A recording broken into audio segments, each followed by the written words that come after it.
E nesse capítulo 2 de Êxodo diz assim: certo homem da tribo de Levi, Arão, foi tomar por esposa uma descendente também de Levi, que é Joquebede, a qual concebeu e deu à luz a um menino. Vendo que ele era bonito e saudável, escondeu por 3 meses.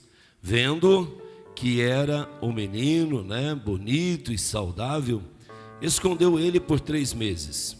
E como não pudesse mais ocultá-lo, tomou um cesto de papiro, calafetou e com betume e piche, colocou dentro o seu filho e o soltou o cesto entre os juncos à beira do rio.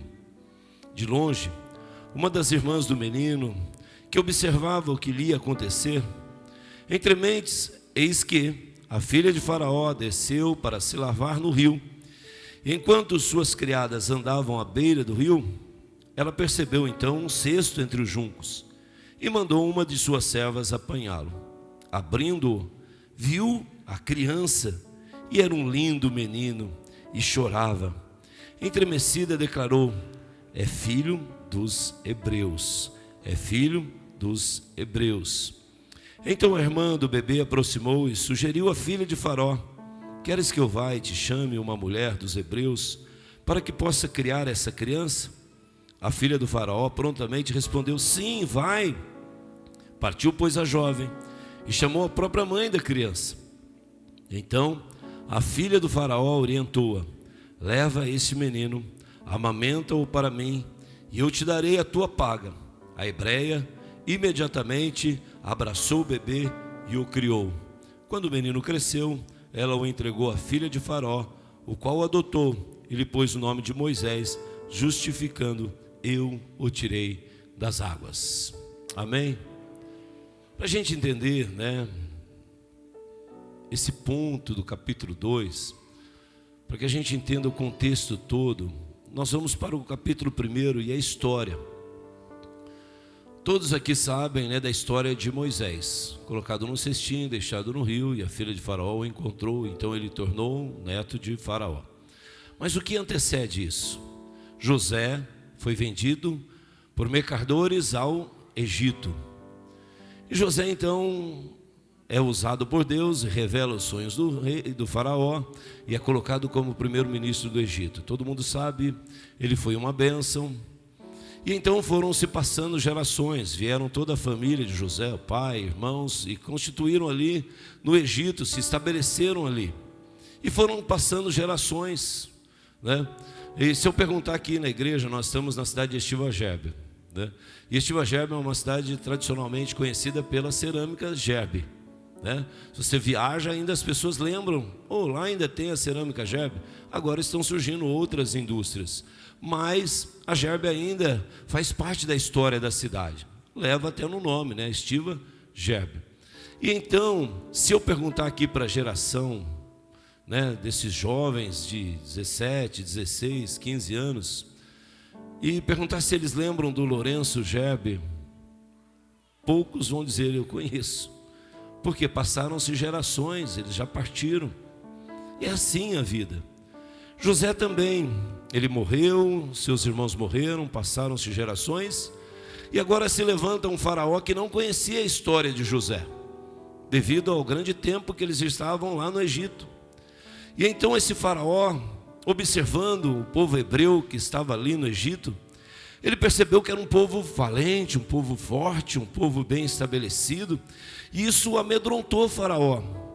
Ele diz assim: puxa vida, esse povo que são hebreus aqui no Egito, e crescendo dessa maneira, eles são um povo cheio de vigor, um povo saudável, daqui a pouquinho eles vão dominar o Egito, eles vão levantar uma guerra, e nós vamos ser um país totalmente sem estrutura, porque eles são um grande povo, um povo forte. E então ele pensou: puxa vida, eu vou chamar aqui os meus líderes, autoridades, nós vamos estabelecer aqui algumas estratégias para dar fim a esse crescimento dos hebreus aqui no Egito. E reuniu com o pessoal e diz: olha, o que nós podemos fazer? Eles disseram: vamos estabelecer serviços pesados para esse povo. E aí o serviço pesado vai tirar deles o vigor, e é certeza que eles vão diminuir, eles não vão suportar a carga forte. E então o faraó diz: faça isso. E aí todo o serviço pesado, rústico, era do povo hebreu, e eles trabalhavam, serviço pesado, sufocados. Mas sabe o que acontece? Quando é filho de Deus, aonde estiver, quando é povo de Deus, seja qual for a perseguição, seja qual for a carga, continua sendo povo de Deus. E mesmo lá no Egito, eles continuavam crescendo mesmo sob jugo pesado de Faraó e do povo do Egito. Se você é povo de Deus, fique tranquilo. Aonde você estiver, seja qual for a perseguição, injustiças, Deus está contigo e você prospera, você cresce. Não há como impedir o crescimento daquele que pertence a Deus. É Deus que dá o crescimento. E eles foram crescendo assim mesmo. O faraó disse: mas não é possível. Esse povo que é para estar cansado, é um povo que está sobrecarga. Como é que eles podem produzir tanto desse jeito e nasce tanta gente saudável? Vamos mudar a estratégia. Chama as parteiras, haviam duas, chama elas.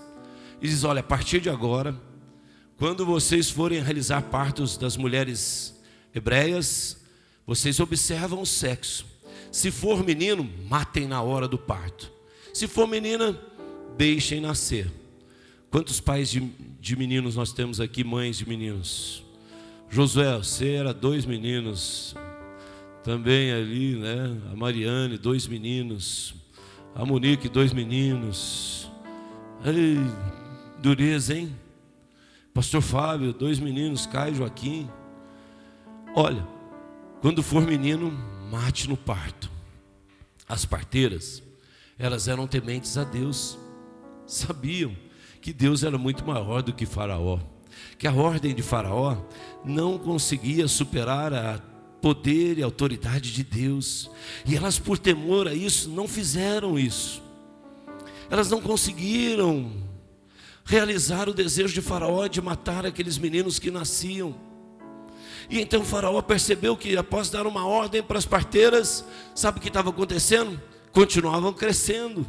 Eles continuavam crescendo, porque Deus, Ele é poderoso, Ele faz crescer em qualquer circunstância, em qualquer momento. Deus usa quem Ele quer, da maneira que Ele quer. Deus está acima de todo governo, de todo principado. Ele é o Senhor de todas as coisas, e quando Ele age, ninguém pode impedir. Se Ele abençoou e agiu pela vida das parteiras, os meninos não morreram. Esse é o Deus que nós cremos. Pensou Isaac e Iago, que tristeza. E então o faraó disse: não é possível, chama elas aqui. E as parteiras chegaram para Faraó e disseram assim: ó José, é o seguinte, por que estão crescendo os hebreus aqui no Egito se é para matar os meninos? Aí as parteiras disseram: olha, rei, sabe o que acontece? As hebreias são mulheres de vigor, elas têm muita saúde, elas são fortes. E aí quando a gente chega para realizar o parto, os meninos já nasceram. Não tem o que fazer, Faraó, eles nascem. Quando a gente chega lá, os meninos já nasceram. E aí como é que nós vamos matar os meninos depois que nasceram? Elas têm muito vigor, elas são saudáveis, elas geram e elas fazem nascer assim, e nós não conseguimos impedir e fazer o que o Senhor mandou. Aí o Faraó diz: mas tá duro, hein? Vamos mudar então. Agora eu quero ver. Deixa nascer, não tem problema. Só que agora toda casa que tiver um menino que nasceu, os soldados vão entrar nessa casa, vão pegar os meninos e vão lançar no rio. E agora, a casa que tinha um menino, os soldados estariam invadindo aquela casa, pegando os filhos e levando para lançar no rio. Que tristeza, que tristeza. Uma família que tinha tudo para ser feliz, um filho saudável e bonito, agora podendo sofrer uma tragédia, alguém ser retirado da sua casa, do seio da sua família, para ser lançado num rio e morrer. Imagina que marca na família, que tristeza para essa família chorar o luto de um menino bonito, saudável, perfeito, uma herança de Deus para aquela família, e que agora por uma vontade de um faraó, pelo seu orgulho, pelo seu poder, ir à sua casa, tirar aquela criança e jogar no rio e morrer afogado. Imagina que trauma para essa família. Talvez você esteja sendo saqueado não por alguém que leve o seu filho à morte física, mas tem pessoas que estão saqueando a sua casa para levar os seus filhos para a miséria, para as drogas, para o vício. Talvez você esteja aqui hoje pensando: aonde será que está meu filho? Para onde o inimigo levou o meu filho? De que maneira ele está? Talvez você não tenha visto o seu filho desde sexta-feira, quando ele saiu de casa, não sabe qual a condição, o estado, aonde ele está. Mas eu quero te dizer que há uma promessa de Deus para a sua vida. Deus ama, Deus pode, Ele tem poder para ir visitar e buscar e trazer de volta aquele que o inimigo está tentando levar. O que você tem que fazer, o que eu tenho que fazer é: nós não podemos abrir mão, não podemos desistir da vida dos nossos filhos, não podemos desistir da vida da nossa família, não podemos desistir do nosso casamento, não podemos abrir mão daquilo que Deus nos deu como herança, como uma família abençoada. Sabe, porque às vezes é mais fácil desistir. É mais fácil desistir.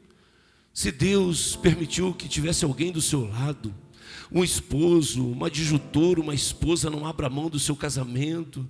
Talvez o inimigo esteja tentando destruir, colocando maus pensamentos, influências. Não ceda à tentação, que você possa valorizar aquilo que Deus colocou ao seu lado. A sua família é o seu maior patrimônio. Não é o carro que está na sua garagem, não é o saldo bancário que você tem, não é a empresa que você constituiu, não é a casa que você construiu, não são os bens que estão ao seu redor, mas o seu maior patrimônio é a família. Sabe por quê? Quem te deu foi o próprio Deus. Ele te deu a família, ela é o seu maior patrimônio. Não abra mão dela, não abra mão dela, porque o inimigo, ele é astuto, ele nos conhece, ele sabe das nossas limitações, ele sabe das nossas fraquezas. Ele vai tentar. Não foi isso que aconteceu com Jesus? Depois de 40 dias de jejum, ele ofereceu o que para Jesus? Olha, se tu és realmente o Filho de Deus, faça com que essas pedras se transformem em pão. Mas Jesus não cedeu ao inimigo e disse: nem só de pão viverá o homem, mas de toda palavra que procede da boca de Deus. Resista ao inimigo, não abra mão da sua família. E foi o que aconteceu. Joquebede disse: eu não vou abrir mão. Se Faraó estabeleceu esta lei, se colocou esse juízo sobre a minha casa, sobre a minha família, eu não vou ceder. E durante 3 meses, imagina, menino saudável, bonito, corado, gordinho, imagina que lindeza. E Joquebede lá, protegendo. Barulho aí fora, esconda, vamos blindar ele. Olha, parece que vai passando soldados na rua. Não, ele está começando a chorar. Amamenta ele para ele parar de chorar, para que eles não ouçam barulho aqui de casa. Imagina, durante 3 meses, pastor Otoniel, aquela mulher blindando, guardando o seu filho, talvez colocando panos na porta, panos na janela, para que o som não fosse um som que as pessoas pudessem ouvir do lado de fora. Ela lutando pela sua casa, lutando pela sua família, lutando pelo seu filho, aquilo que Deus havia dado a ela. Eu quero te dizer que cada um de nós que estamos aqui, nós somos especiais para Deus. Talvez você se sinta menosprezado pelos seus colegas, talvez você se sinta menor entre aqueles da sua casa. Gideão também se sentia assim. Talvez você olhe e diga: ninguém me dá valor, parece que eu sou insignificante. Eu quero te dizer, mesmo que o mundo te rejeite, mesmo que o mundo te esqueça, mesmo que o mundo te ignore, Deus, Ele te ama e você tem grande valor para Ele, porque você está aqui, porque você é propósito de Deus. Você foi criado com um propósito, e dentro desse propósito eu e você temos valor para Deus, e Ele não abre mão de nós. Você é especial para Deus. Quando você acordar de manhã, todos os dias, olhe para o espelho e diz: aí tem alguém que é especial para Deus, alguém que Deus permitiu que vivesse para a sua glória, porque dele, para ele são todas as coisas, porque dele, para ele são todas as coisas, porque dele, para ele são todas as coisas. Isso quer dizer, eu e você somos também para ele e para a glória dele, aleluia. E aí o inimigo não pode tocar, porque você é propriedade de Deus. Então Joquebede estava lá protegendo. E aí chega 3 meses, aquela criança cresce. E as crianças, né, ficam fortes. Quem tem crianças aí de 3 meses sabe disso. E aí chega um momento que ela diz: eu não vou conseguir mais blindar ele. Tem hora na nossa vida que nós também parece que não temos mais o controle das coisas. Parece que foge do nosso controle.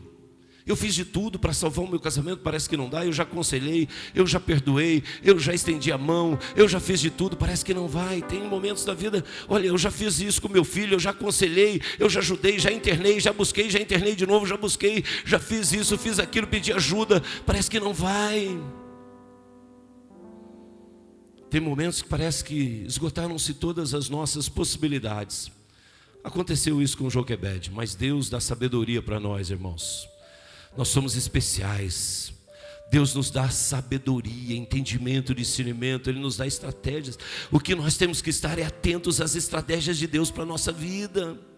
Deus é um Deus estrategista. Tudo que Ele faz é com estratégia. Nada é por acaso, eu vou fazer por acaso. Não, você é a estratégia de Deus. Você está sentado aqui porque é a estratégia de Deus. Tudo que Deus faz é na estratégia. E Ele nos dá estratégias também para vencermos os momentos difíceis da nossa vida. Nós temos que estar atentos a isso, sensíveis às estratégias de Deus para a nossa vida. E aí eu entendo Joquebede lá dizendo assim: olha, agora 3 meses, ele chora forte, não dá para aguardar mais. E aí Deus vai dando sabedoria, entendimento, discernimento, estratégias. Eu vou fazer um cestinho, eu vou colocar ele e vou colocar no rio. Não vai ser jogado por soldado nenhum, é eu que vou colocar, porque eu estou colocando não somente num cesto. Quando eu colocar o meu filho dentro daquele rio, eu estou colocando ele nas mãos de Deus. É Ele que guarda, é Ele que protege. Ele vai estar com meu filho, nada vai acontecer com ele. Faça isso nessa noite, coloque o seu casamento, coloque a sua família, coloque os seus filhos, coloque ele nas mãos de Deus e diz: Deus vai guardar, o mundo não vai sucumbir com a minha família, não vai consumir com o meu filho. Aleluia. E então imagina se não é de Deus. Ela coloca e aquele cestinho vai descer no rio, enrosca lá junto dos juncos. E olha aí a estratégia de Deus. A filha de Faraó vai tomar banho naquele lugar. Imagina o rio, o tamanho dele, o curso dele. Foi exatamente aonde a filha de Faraó estaria tomando banho. A irmã de Moisés está lá. Estratégia. Estratégia. Presta atenção naquilo que Deus está te mostrando. Presta atenção naquilo que Deus está colocando do seu lado. Preste atenção que é para te dar livramento, é para te abençoar, é para prosperar a sua vida. Não ignore aquilo que Deus está colocando diante de você. Preste atenção, esteja sensível. Por quê? Porque quando a filha de Faraó viu aquele cesto, disse para a serva dela: vai lá e pega, quero ver o que é. E quando ela trouxe, era um menino. Sabe o que aconteceu? A irmã de Moisés na mesma hora: opa! Talvez não fosse nem o lugar daquela menina estar, mas são estratégias.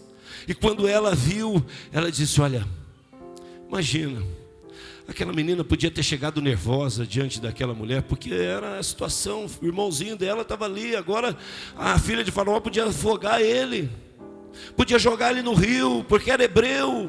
Havia uma ordem do pai de Faraó para jogar no rio. Era só ela virar o cestinho e deixar aquela criança afogar. Imagina aquela menina, a irmã de Moisés, naquele lugar, para poder dizer assim: olha, você quer que eu leve ele a uma mulher, que eu chame uma mulher que possa amamentar ele? Olha a palavra que ela disse. Ela poderia ter falado tantas outras coisas, mas ela usou aquilo que tocou o coração da filha de Faraó. Aquilo que a filha de Faraó não podia fazer era amamentar aquela criança. Ela podia ter o poder, ela podia ter recursos, ela podia ter ali um quarto para aquele menino, ela podia ter vestes de rei, mas ela não podia amamentar. E a irmã de Moisés diz exatamente aquilo que ela não tinha: você quer que eu chame uma mulher para amamentar ele? Aquilo tocou o coração daquela mulher, e ela diz: vai, busca. E que maravilha, aquela irmã saiu correndo. Eu vejo ela o mais rápido possível: mãe, vamos. Ela achou Moisés, ela achou o nosso irmão, ela achou, está com ela. E ela mandou chamar alguém para amamentar. Vai lá, mãe, ela está esperando, vamos rápido. E a mãe chegou. E para finalizar, aquele menino que saiu condenado à morte de casa. Como assim? Ele saiu condenado à morte porque havia uma ordem de Faraó para que todo menino pudesse ser afogado e morresse no rio.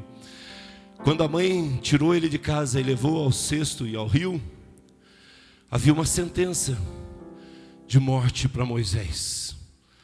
Mas quando Joquebede pegou ele nos braços, que a filha de Faraó entregou aquela criança, ele recebeu agora a proteção.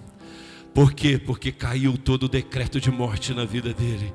Pelo contrário, a partir de agora, a casa daquela mulher que tem o meu filho tem uma guarda, proteja, ninguém mais toca, ninguém pega mais dessa criança. Agora ele é meu. Ele leva agora a proteção para a casa de Joquebede. Quando Moisés volta para casa, ele volta com a proteção. Os soldados, aquela casa ninguém entra, soldados naquela criança ninguém toca, naquela família ninguém faça nada. Quem está lá é o meu filho, ninguém mexe mais com eles. Igreja do Senhor, olha como Deus reverte o quadro, como Deus pode mudar a história da sua casa, da sua família. Aquele que sai com sentença de morte, agora volta trazendo segurança de vida para aquela família. Porque quando ele voltou como filho de Faraó, filho da filha de Faraó. Ele voltou trazendo vida e proteção para aquela casa. Agora vocês não tocam mais nesse menino, não. Nesse aí não toca mais. Outra coisa, eles eram escravos no Egito, trabalho pesado, não ganhavam nada, tudo que era mais difícil, argila. E eu falei aqui, né? Quem trabalhou com argila sabe o que era difícil, cavucar.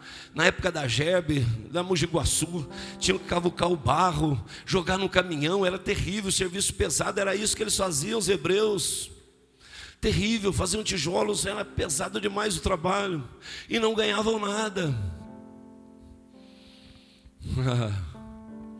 Moisés saiu de casa nessa condição, de filho da escrava, que estava no Egito.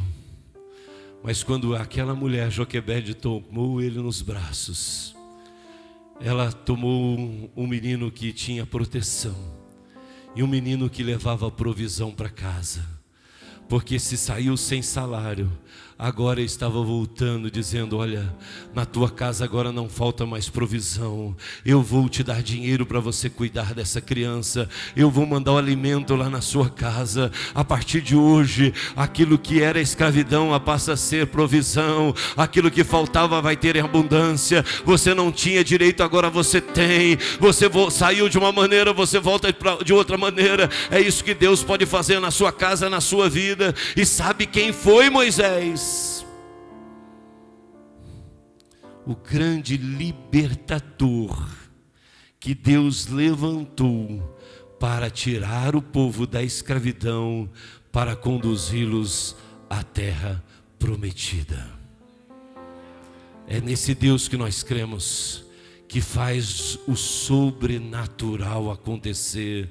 Aquilo que ninguém imaginava, podia ter lançado no rio para a morte, mas veio para a vida e para a libertação de um povo que estava escravo em terras do Egito. Confie em Deus, sabe por quê? Porque Ele faz muito mais do que você pode imaginar.